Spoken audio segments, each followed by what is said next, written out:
Salam literasi. Halo teman-teman Grammars, ketemu lagi dengan saya Hermila yang akan memandu acara pada hari ini.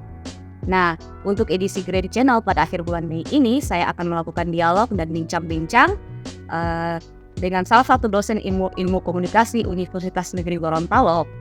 Nah, teman-teman Grammars pasti sudah kenal dan tidak asing lagi dengan dosen tersebut, yaitu Gita Juniarti. Halo Gita Juniarti. Halo Hermila, selamat sore. Selamat sore. Apa kabar nih Ibu Gita? Baik, alhamdulillah. Di sore hari yang cerah ini. Baik. Oke, untuk edisi kali ini saya akan melakukan dialog dengan Gita tentang salah satu buku fiksi yang berjudul Dimsum Terakhir. Benar judulnya begitu ya Ibu Gita ya? Dimsum Terakhir. Iya, Dimsum Terakhir. Nah, karena judulnya Dimsum Terakhir, apakah buku ini berkaitan dengan budaya Asia Timur? Nah, seperti yang kita ketahui bersama bahwa dimsum itu makanan khas dari Cina dan Korea. Nah, seperti apa? Bisa dijelaskan? Oke, jadi saya mau ceritakan sedikit dulu ya tentang novel yang berjudul Dimsum Terakhir ini. Novel ini ditulis oleh salah satu novelis di Indonesia, namanya Clara Anun. Novel tersebut menceritakan mengenai 4 saudara kembar. Jadi ada 4 perempuan yang kembar nih satu sama lain, mulai dari kakak pertama sampai yang nomor 4 yang paling terakhir. Jadi kakak pertamanya ini namanya Siska, terus yang kedua namanya Indah, yang ketiga namanya Rosi, dan yang keempat ini namanya Novera. Keempat-empatnya ini lahir dalam hari yang sama dan hanya dalam perbedaannya hanya dalam hitungan menit. Sayangnya nasibnya itu keempat-empatnya itu berbeda satu sama lain.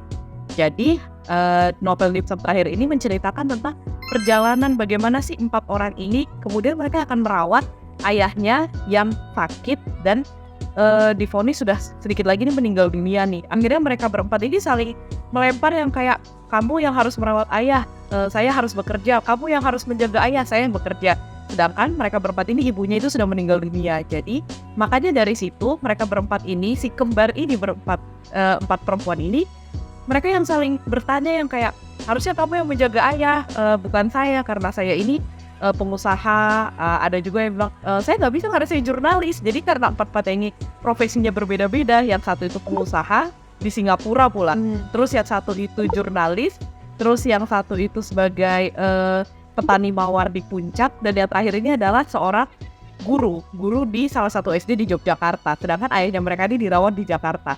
Karena terpisah-pisah nih, ada yang merawat, ada yang dari Singapura, ada yang dari Puncak, dan juga ada yang dari Yogyakarta. Makanya kayak kepada siapakah diserahkan tanggung jawab untuk merawat ayahnya mereka ini. Nah, kira-kira seperti itu ceritanya. Ternyata dibalik semua itu kan kayak yang dari Singapura, yang dari Puncak, dan lain sebagainya, mereka tuh memiliki rahasia masing-masing. Nah, dari situ sih hal yang menarik bagi saya dari Dimsum Terakhir. Dan tadi karena ditanyakan adalah apakah ini berkaitan dengan budaya di Asia Timur? Ya. Nah, budaya di Asia Timur tentunya sangat berhubungan sekali karena uniknya si kembar yang berjumlah 4 perempuan ini, mereka itu dari etnis Tionghoa. Jadi seperti itu. Dan kenapa namanya Dimsum Terakhir? Karena ketika sebelum tahun baru Cina itu kan mereka tuh akan masak makanan yang akan dinikmati bersama, dan yang dimasak dan dinikmati bersama itu adalah makanan dimsum tersebut. Jadi hal yang khusus dibuat di keluarganya mereka. Dan Dimsum Terakhir ini salah satu judul yang sangat berkaitan dengan mereka karena pertama mereka dari suku Tionghoa, terus yang kedua karena terakhir itu adalah tahun terakhir mereka bisa merayakan bersama ayah mereka. Karena ini agak spoiler ya, jadi ayah mereka kan udah divonis akan meninggal dunia, makanya mereka mengatakan bahwa ini adalah Dimsum Terakhir, di mana terakhir kali kita bisa menikmati bersama ayah, seperti itu. Oke, baik. Saya tadi awalnya mikir bukunya itu ditulis oleh penulis luar. Ternyata penulisnya adalah orang Indonesia. Ya. Terlebih lagi karena judulnya Dimsum Terakhir. Oke, nah selanjutnya bagaimana dengan alurnya? Apakah alur ceritanya mundur, maju, atau campur? Alurnya campur sih, karena pertamanya itu kan dimulai dengan si sulung yang sedang meeting bersama para klien di Singapura. Tiba-tiba sekretarisnya masuk ke ruang meeting tersebut dan si sekretarisnya bilang, ibu, ayahnya ibu masuk ke ICU. Nah, dari situ kemudian mundurlah ceritanya yang kenapa ayahnya bisa masuk ke ICU, dan kemudian dia menelepon si saudara kembarnya yang ada di Jakarta, Kemudian si saudara kembarnya pun menelepon adiknya yang ada di puncak, dan adiknya di puncak mengabari kepada saudara kembar yang lainnya yang ada di Yogyakarta. Jadi kayak mereka itu saling menelepon dan saling menyalahkan satu sama lain. Kalian yang ada di Indonesia, kenapa sih harus saya di Singapura dihubungi? Kira-kira seperti itu. Nah, makanya dari situ kemudian mulai flashback yang bagaimana mereka ketika masih SD dulu, cerita-cerita ketika mereka masih SMP, masih SMA. Jadi kayak cerita yang dimana ayahnya dan ibunya dari si 4 kembar tersebut itu membimbing anak-anaknya sampai mereka itu bisa tersebar di berbagai macam tempat di dunia seperti itu. Jadi ceritanya maju mundur, tapi bisa dinikmati sama para pembaca sih. Jadi kayak lebih jelas, oh kenapa sih si kembar yang satu ini bisa di Singapura, kenapa yang satu ini bisa di Yogyakarta, kira-kira seperti itu. Berarti ceritanya sedikit, historinya itu sedikit tentang family ya, Henry? Betul. Oke, baik. Pertanyaan selanjutnya yaitu, apa sisi menarik dari cerita ini sehingga menurut kita bisa direkomendasikan untuk anak-anak muda di Gorontalo? Kalau buat saya pribadi ya yang menarik itu yang pertama, karena novel ini bercerita mengenai perempuan, dan yang kedua mereka dari etnis Tionghoa. Jadi bagi saya itu adalah dua minoritas. Perempuan itu sebenarnya bukan minoritas sih, tapi ada dua hal yang menarik untuk dikaji lebih lanjut, karena perempuan dan mereka dari etnis Cina. Dan kemudian si yang wartawan ini, salah satu si saudara kembar yang tadi saya bilang bekerja sebagai wartawan ini, dia itu penulis mengenai bagaimana perempuan di tahun 98, kerusuhan tahun 98 yang pastinya ada relasinya ya, berhubungan banget dengan etnis Tionghoa di situ. Nah, disitulah yang membuat dia akhirnya menjadi terkenal sebagai seorang penulis, kira-kira seperti itu. Nah, akhirnya termasuk salah satu si saudara kembarnya ini yang kemudian memilih untuk berkarir di Singapura, karena bagi dia di Jakarta itu tidak ada tempat yang aman dan nyaman untuk perempuan yang beretnis Tionghoa. Kira-kira seperti itu sih gambarannya. Jadi menurut saya ini sangat menarik karena POV-nya itu mengambil dari sudut pandang perempuan dan juga dari etnis Tionghoa. Ya, kira-kira seperti itu. Dan konflik-konflik yang di dalam itu adalah konfliknya perempuan yang ini bapaknya itu meminta supaya saudara kembarnya ini harus menikah. Nah, jadi kayak mana kalian punya pasangan, kalian ini perempuan dan harusnya sudah menikah, dan itu juga menjadi konflik batin untuk mereka yang mempertanyakan kenapa sih perempuan itu harus menikah, padahal kan kami itu sudah bahagia dengan hidup kami yang ini. Nah, itu jadi kayak benar-benar cerita-cerita perempuan yang kemudian membuat saya pribadi sebagai pembaca perempuan kayak kerasa banget masuk ke dalam hati, kayak gitu. Terus belum lagi saudara kembarnya yang nomor 4 ini, dia bermasalah dengan rahimnya dia yang mungkin besar kayak susah untuk memiliki anak, sehingga dia sendiri akhirnya jadi bingung yang gimana saya mau menikah kalau ternyata saya sendiri nanti akan sulit memiliki anak, apakah ada laki-laki yang mau dengan saya. Jadi kayak mereka ini masing-masing memiliki permasalahan sebagai seorang perempuan, ditambah lagi mereka etnis Tionghoa, jadi semakin kompleks permasalahan-permasalahan yang dibahas di dalam novel Nixon terakhir ini. Itu. Jadi itu menurut saya sih salah satu sisi menarik yang membuat saya sangat merekomendasikan teman-teman di Gorontalo untuk membaca novel ini. Oke, baik.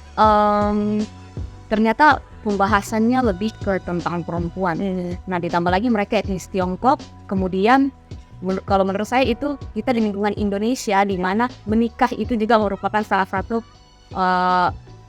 mindset orang-orang Indonesia bahwa menikah itu adalah salah satu pencapaian hidup. Nah, sementara di buku ini juga menjelaskan bagaimana problematika keempat bersaudara ini. Menarik sekali ya untuk dibaca oleh teman-teman Grammars. Nah, berikutnya adalah menurut ilmu kita dari buku ini, apakah ada kekurangan atau kelebihan mungkin yang bisa dijelaskan? Kalau untuk kekurangannya sih menurut saya karena ini novelnya udah lama ya, tahun 2000, coba koreksi kalau salah ya, antara 2007 atau 2008 terbitnya, jadi itu udah lama banget, dan saya nggak tahu ya ini masih dijual atau enggak. Jadi mungkin tapi teman-teman bisa untuk cari di toko oranye atau toko hijau, tahu lah apa itu toko oranye atau toko hijau ya, bisa dicari di situ, jadi bisa untuk dibeli. Dan juga novel yang ini banyak adegan-adegan yang sepertinya agak susah untuk dipahami dan juga dibaca oleh yang berusia di bawah 17 tahun, karena di situ ada beberapa adegan dewasanya, dan menurut saya sangat sayang kalau dihilangkan yang adegan seperti itu, karena ternyata ada adegan yang misalnya hamil di luar nikah dan kenapa bisa terjadi yang seperti itu. Tapi kalau misalnya itu dihilangkan, maka konflik di dalam novel itu akan jadi kurang yang kenapa sih kok tokoh yang ini tuh menjadi seperti ini kayak gitu. Jadi mungkin untuk para pembaca Grammars juga untuk diperhatikan kira-kira apakah bacaannya kalian itu sesuai dengan umur atau tidak. Itu aja Iya, dari saya. apalagi kalau konteksnya yang seperti tadi, hamil di luar nikah itu merupakan bukan merupakan sih, masih hal tabu di Indonesia ya. Oke, baik. Nah, pertanyaan terakhir, dari skala sampai 10 nih, kira-kira berapa skor untuk buku Dim Sum terakhir ini? Kalau buat saya sih skalanya 9. Karena buat saya pribadi nih, ketika saya baca cuma butuh 1 hari untuk diam di depan novelnya dan sangat sayang banget kalau ditinggalkan. Karena buat saya pribadi ini banyak banget ya hal-hal yang bisa kita pelajari dari dalam buku Dim Sum terakhir tersebut. Mulai dari yang bagaimana menghargai sesama perempuan, terus bagaimana kompleksnya hidupnya perempuan, hal-hal yang kemudian sangat dirasakan sekali. Apalagi ini mungkin buat teman-teman Grammars yang perempuan ya, kalau baca tuh insya Allah kalau buat saya pribadi kita bakalan merasakan ini. Oh ternyata seperti ini yang namanya kehidupan perempuan-perempuan dewasa, terutama mungkin yang tinggal di kota. Ternyata banyak hal yang diperdebatkan satu sama lain dan bisa kita ambil pelajarannya dari dalam situ. Oke, baik, terima kasih ya. Menarik sekali ya, buku Dim Sum terakhir ini secara spoiler sudah dijelaskan oleh Ibu Gita. Nah, terima kasih banyak untuk Ibu Gita atas sharing-sharing hari ini tentang buku fiksi yang berjudul Dim Sum terakhir. Nah, untuk teman-teman Grammars yang ingin meninggalkan komentar, kritik, dan saran, disilahkan saja. Kami dari Grand Unity sangat terbuka atas pendapat teman-teman. Teman-teman bisa meninggalkan komentar, kritik, dan saran di kolom komentar Green Channel. Kira-kira sebagai rekomendasi buku yang akan kita bahas mendatang, menurut teman-teman apa aja judul? Teman-teman bisa kasih saran ke kita buku apa yang bisa kita bahas minggu depannya. Jangan lupa like, komen, dan subscribe. Salam literasi. Sampai jumpa di Green Channel berikut. Salam literasi.